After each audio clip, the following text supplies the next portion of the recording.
बिस्मिल्लाहिर्रहमानिर्रहीम अल्लाहुम्मा सल्लि अला मुहम्मदिन व अला आलि मुहम्मदिन कमा सल्लैता अला इब्राहीम व अला आलि इब्राहीम इन्नका हमीदुम मजीद अल्लाहुम्मा बारिक अला मुहम्मदिन व अला आलि मुहम्मदिन कमा बारकता अला इब्राहीम व अला आलि इब्राहीम इन्नका हमीदुम मजीद। अल्लाह ताला कुरान पाक की सूरत नंबर 4 सूरत नसा की आयत नंबर 82 में इरशाद फरमाते हैं।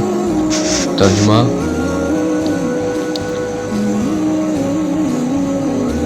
क्या ये लोग कुरान में गौर व फिक्र से काम नहीं लेते? अगर ये अल्लाह के सिवा किसी और की तरफ से होता तो वो इसमें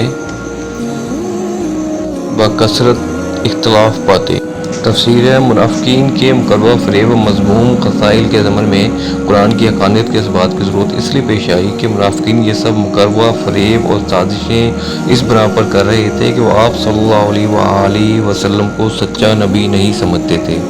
लिहाजा यहाँ आप सल्लल्लाहु अलैहि वसल्लम की सदक़े नबूवत पर बतौर दलील के कुरान को पेश किया गया और कुरान हकीम आप सल्लल्लाहु अलैहि वसल्लम के सदक़े नबूवत के 3 वजहों से दलील बनता है।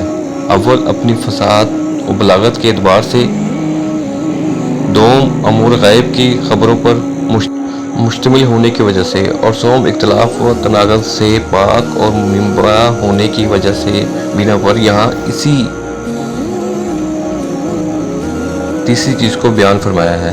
मतलब यह है कि ऐसा मुमकिन नहीं कि एक इंसान बरस का बरस तक मुख्तलिफ हालतों में मुख्तलिफ मौज़ूआत पर खुसूसन अमूर गैब से मुतल्लिक इस कर तफसील से गुफ्तगू करता रहे और इसकी एक बात भी दूसरी से मुतसादम ना हो। और ये खुसूसियत सिर्फ कुरान में पाई जाती है, जो गौर व फिक्र करने वाले के लिए इसके कलाम इलाही होने की दलील है।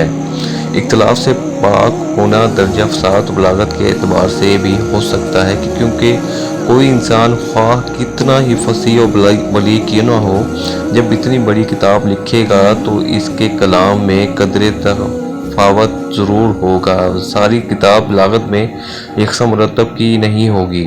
फिर ये मुनाफिकीन खुफिया तौर पर साजिशें करते रहते हैं और वही के रसूल अकरम सल्लल्लाहु अलैहि वसल्लम को इनके बाहर मनवान बता दिए जाते हैं। और कभी ये नहीं हुआ कि किसी राज के अफशा करने में कुरान ने थोड़ी बहुत भी गलती की हो, और यही इसके कलाम इलाही होने की दलील है। मालूम हुआ कुरान पाक में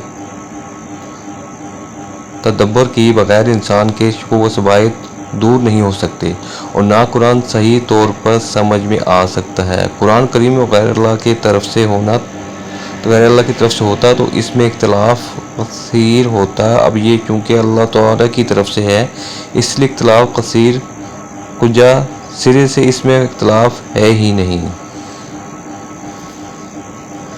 अल्लाह से दुआ है जो आयत पढ़ी है इसको समझने, इस पर अमल करने, उस दूसरों तक पहुँचाने की तौफीक अता फरमाए। और अल्लाह ताला हम कुरान पाक को तर्जुमे के साथ पढ़ने, समझने, इस पर अमल करने और उसे दूसरों तक पहुँचाने की तौफीक अता फरमाए। Please subscribe. जज़ाकल्लाह।